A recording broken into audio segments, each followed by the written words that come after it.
Hello everyone, this is Sandeep Sharma once again and today I welcome you all in my day 10 course of basic English। इस chapter में आपको बताने जा रहा हूँ अपने कुछ टेंसेस के बारे में जो हम कहते हैं पास्ट परफेक्ट कंटिन्यूअस टेंस। ये टेंस थोड़ा सा स्पेशल इसलिए होता है because in this tense we talk about only past. तो चलिए बिना समय गंवाए अपने टॉपिक को आगे बढ़ाते हैं और मैं संदीप शर्मा एक बार फिर से आप लोगों का स्वागत करता हूँ अपने चैनल इंग्लिश विद संदीप में। Let's start.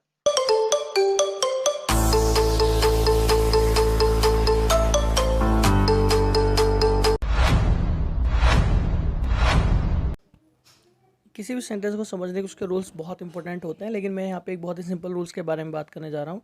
यहाँ पर मैंने बात करना है पास्ट के बारे में because this is past perfect continuous और इसमें हम ऐसे काम के बारे में बात करेंगे जो पास्ट में जारी रहा, जो पास्ट में कंटिन्यू रहा और कुछ समय के लिए चलता रहा। जैसे कि रोहन 1 घंटे से अपनी किताब पढ़ रहा था, ये काम काफ़ी देर तक चला। रीना सोमवार से कोचिंग जा रही थी, ये काम भी हमारा काफ़ी देर चला। तो अभी सिंपल सा रूल है कि पास्ट परफेक्ट है तो पास्ट की बात करेंगे और कंटिन्यूस है तो उसमें आईएनजी जरूर आएगा। तो चलिए जानते हैं कुछ रूल्स के बारे में, कुछ स्ट्रक्चर्स के बारे में। 4 इंपॉर्टेंट फॉर्मूले मैं हमेशा लिखता हूँ जिसमें कि पॉजिटिव, नेगेटिव, इंटरोगेटिव और इंटरोगेटिव सेकंड पॉइंट आपको मिलेगा, जिसमें कि सब्जेक्ट प्लस हैड बीन का इस्तेमाल हम लोग करेंगे।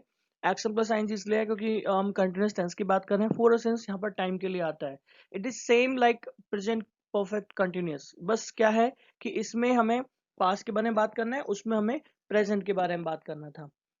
सब्जेक्ट हैड नॉट बीन का इस्तेमाल करेंगे हम नेगेटिव के लिए, हैड को सामने लेके आएंगे इंटरोगेटिव बनाने के लिए और क्वेश्चन वर्ड को हैड के साथ रखेंगे सबसे पहले इंटरोगेटिव पार्ट 2 को बनाने के लिए। तो चलिए कुछ एग्जांपल्स के थ्रू उसको समझते हैं, लेकिन इससे पहले आपको समझना पड़ेगा कि ये जो दो वर्ड होते हैं फोर एंड सिंस, इनको बहुत अच्छे से समझना जरूरी है। जब जब हम बात करते हैं फोर और सिंस के बारे में तो सबसे पहले हमें ध्यान रखना है कि फोर जो होता है वो अनसर्टेन टाइम के लिए यूज होता है और सिंस होता है वो सर्टेन टाइम के लिए होता है। फोर का इस्तेमाल करेंगे हम आवर्स के लिए, डेज के लिए, मंथ्स के लिए, ईयर्स के लिए या फिर लॉन्ग टाइम के लिए। और सिंस का इस्तेमाल करेंगे 3 o'clock, 10 o'clock, 5 PM, Monday, March, June 2011, since, long, yesterday, tomorrow, day after tomorrow, morning, birth, beginning, then, when. इस तरीके से हमें ध्यान रखना है कि जब कभी इस तरह के वर्ड्स आ रहे होंगे तो आपको फोर या सिंस में से सावधानी से किसी एक का इस्तेमाल करना जरूरी होगा। बात करते हैं कुछ एग्जाम्पल्स के बारे में। तो पॉजिटिव एग्जाम्पल्स होंगे, वह 2 घंटे से गाना गा रही थी। She had been singing for 2 hours। हम सोमवार से स्कूल जा रहे थे। We had been going to school since Monday. तो दोनों भाई 2 घंटे से खेत में पानी दे रहे थे। The both brothers had been walking the fields for 2 hours। मेरा भाई सुबह से पार्क में टहलता रहा था। My brother had been walking in the park since morning. वह लड़की सन 2000 से शहर में रह रही थी। That girl had been living in this city since 2000। तो इस तरीके से आपको पॉजिटिव समझ में आ गए होंगे। बात करते हैं कुछ नेगेटिव सेंटेंस के बारे में। नेगेटिव सेंटेंस में कुछ एग्जांपल इस प्रकार हैं। मोहन 2 घंटे से अपने कपड़े नहीं धो रहा था। Mohan had not been washing his clothes for 2 hours। तुम्हारा भाई 2 घंटे से इस कमरे में सो नहीं रहा था। Your brother had not been sleeping in this room for 2 hours। मंत्री जी 1 घंटे से स्टेज पर भाषण नहीं दे रहे थे। The minister had not been giving speech on the stage for 1 hour। Rohan उस स्कूल में सन 2000 से नहीं पढ़ रहा था। Rohan had not been studying in that school since 2000। तुम्हारे पिताजी 10 मिनट से अखबार नहीं पढ़ रहे थे। Your father had not been reading newspaper for 10 minutes. Negative पूरे होने के बाद चलते हैं अपने नेक्स्ट स्टेप की तरफ।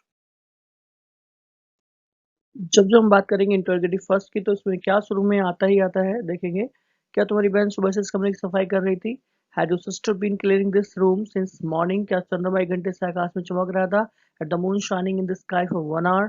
क्या चोर 2 घंटे से तुम्हारा पीछा कर रहा था? Had the thief following you for 2 hours? क्या तुम 2 घंटे से इसी कमरे में सो रहे थे? Had you been sleeping in this room for 2 hours? क्या वह सुबह से तुम्हारा इंतजार कर रही थी? Had that girl been waiting for you since morning? तो इस तरीके से हमारे ये सेंटेंस भी कंप्लीट हो जाते हैं। अब बात करते हैं अपने आखिरी सेंटेंस जिसे हम कहते हैं इंट्रोगेटिव सेंटेंस 2। इसमें क्या होता है कि प्रश्नवाची जितने भी वर्ड्स होते हैं, क्वेश्चन वर्ड जितने हैं, वो बीच में आते हैं, सेंटेंस के बीच में आते हैं। जैसे कि तुम पिछले हफ्ते से वहां क्या कर रहे थे? तो क्या जो है यहाँ पर एक क्वेश्चन वर्ड है, इसकी अंग्रेजी हम पहले बना के चलेंगे। What had you been doing there since last week? तुम्हें 10 मिनट से कौन बुला रहा था? Who had been calling you for 10 minutes? Reena को 6 महीने से इंग्लिश कौन पढ़ा रहा था? Who had been teaching English to Reena for 6 month? Rohan 1 घंटे से कौन सी फिल्म देख रहा था? Which movie had Rohan been watching for 1 hour? 10 महीने से इस बच्चे की देखभाल कौन कर रहा था? Who had been caring this child for 10 months. तो आपको समझ में आ गए किस तरीके से क्वेश्चन वर्ड 1 और क्वेश्चन वर्ड 2 को हम लोग बनाते हैं. At last, I thank you so much, guys, because you listen me carefully always, and I hope you will listen me carefully always.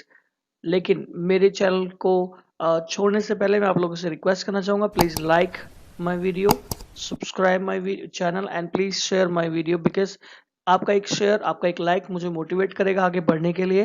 And मैं उम्मीद करता हूँ कि आप चाहेंगे कि मैं आगे बढ़ूँ. Thank you so much.